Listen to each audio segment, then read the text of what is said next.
शेतकरी मित्रांनो, तुम्हाला क्वेश्चन असेल की हे टोकन यंत्राने पेरलेलं बियाणं कशा प्रकारे निघालं आपल्या शेतामध्ये, ते सक्सेसफुल रित्या पेरणी झाली का, त्याची उगवणक्षमता कशी होती, जास्त खोली तर नाही गेलं, त्याच्यामध्ये खाण्या तर नाही होत्या, या सर्वांसाठी मित्रांनो हा मी व्हिडिओ बनवलेला आहे. व्हिडिओ शेवटपर्यंत बघा, व्हिडिओला स्किप करू नका.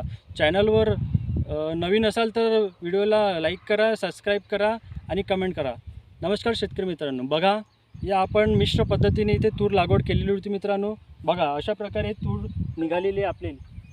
तुम्हाला मी व्हिडिओमध्ये दाखवलं होतं मित्रांनो, कशा प्रकारे आपण तूर आणि कपाशीचं मिश्र प्रमाणे पेरणी केलेली होती. बघा मित्रांनो, रिझल्ट तुमच्यासमोर आहे. हे टोकन यंत्राने मी पेरणी केली होती. बघा बघा कसं डिस्टन्सवर व्यवस्थित निघाला आहे मित्रांनो.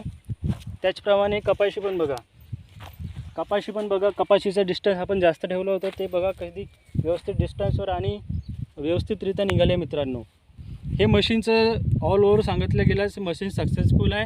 टोकन यंत्राने व्यवस्थितरित्या आपण पेरणी करू शकतो आणि सक्सेसफुल हा एक प्रयोग आहे.